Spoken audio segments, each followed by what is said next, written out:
তোমরা আমাকে বুড়া কখনো মনে করবো না, তোমরা আমার সাথে একমত। বুড়া বুড়া ভাব যদি এসে যায় তাইলে আর কাজ করা যাবে না। বয়স যাই হোক, বুড়ো চুল দাড়ি সব পেকে গেছে, তাতেও কোনো সমস্যা নেই, কিন্তু আমার মন যেন যুবক থাকে, তোমরা দোয়া করো। 2 নম্বর হলো আমার নিরাপত্তা নিয়ে তোমরা চিন্তিত হবে না, তবে আল্লাহর কাছে দোয়া করো, কারণ আমরা সকলেই আল্লাহর কাছে আমাদেরকে সাপোর্ট করে দিয়েছি। মহান রবের চাইতে বড় কোনো হেফাজতকারী নাই, আসমানের নিচেও নাই, জমিনের উপরেও নেই, এর বাইরে তো আর থাকার কোনো প্রশ্নই নেই। সুতরাং যিনি চূড়ান্ত মহাফিজ, তার হাতেই আমাদের বিষয়টা আমরা ছেড়ে দিয়েছি। তোমরা একটু চেষ্টা করো একটা চমৎকার আমল করার। এই আমলটা বাকি সমস্ত আমলকে আলোকিত করে। এটি হচ্ছে শেষ হাতের আবাদত। এই আবাদতটা যারা করতে পারে, বাকি আবাদতগুলো আল্লাহ তাআলা তাদের জন্য সহজ করে দেয়। এটা বড় কঠিন কিন্তু অসম্ভব, এটা কঠিন কিন্তু অসম্ভব নয়, এটা সম্ভব। এই জিনিসটা তোমরা ইনশাআল্লাহ করবে।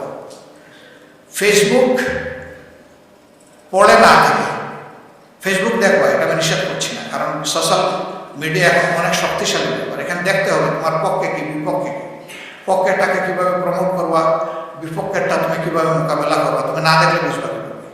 কিন্তু সারাদিন পড়ে থাকা, রাতের একটা দীর্ঘ সময় পড়ে থাকা, এটা থেকে বের হয়ে আসতে, এটা আমাদের অনেক ক্ষতি করে ফেলতেছে। মেধার ক্ষতি, সময়ের ক্ষতি, স্বাস্থ্যের ক্ষতি, চিন্তার ক্ষতি, নৈতিকতার ক্ষতি। এই জায়গা থেকে আমাদেরকে অবশ্যই বের হতে হবে। বের হয়ে এই জায়গাটা আমরা যৌক্তিকভাবে কাজে লাগাবো ইনশাআল্লাহ।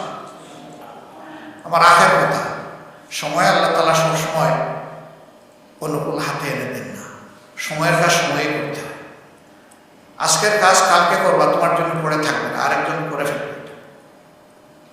কোনো ময়দান খালি থাকে না, হয় সেখানে ভালো গাছ থাকবে, না হয় আগাছা থাকবে, একটা হয়ে যাবে।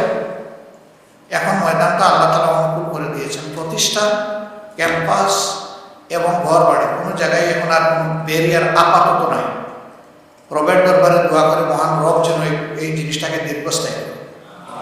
দীর্ঘদিন আমরা বঞ্চিত ছিলাম, ক্যাম্পাসে তোমরা দাওয়াতটা দিতে পারো নি, অনেকে ভালো করে নামাজটাও পড়তে পারো, সেই রকম একটা ভীতির সংস্কৃতি সেখানে চালু করে রাখা হয়েছে। এ কাজ যারা করেছিল তারা এখন বিপর্যস্ত এবং অপদস্থ। আমরা এই সময় কোনো প্রতিশোধ নেব না, কাউকে নিয়ে ঠাট্টা মস্করা করবো না। মানিক সাহেব কলাপাতায় ঘুমাইল নাকি ভালো জাজিমে ঘুমাইল, এগুলো আমাদের সাবজেক্ট না।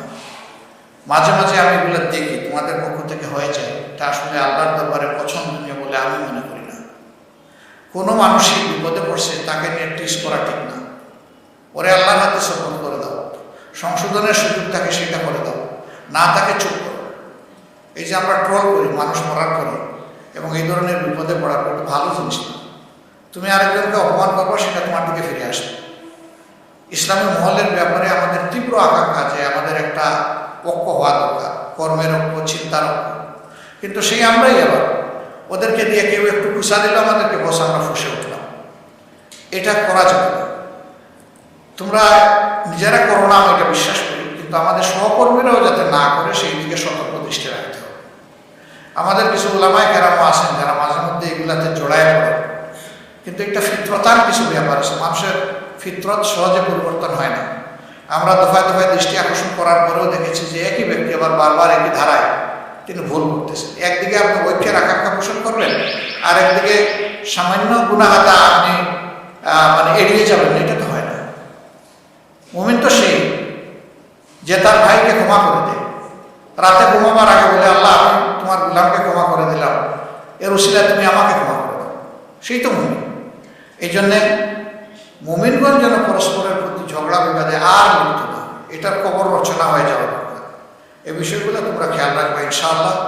লেখাপড়ায় মনোযোগী হোক, এতদিন পরিবেশ ছিল না, এখন যেখানে প্রতিষ্ঠান চালু হবে সেখানে তোমাদেরকে মনোযোগী হয়ে নিজেদেরকে তৈরি করে নিতে হবে। Quality, quality and quality. এই quality both materialistic and spiritual, এই দিকের কোনোটাই কম্প্রোমাইজ করা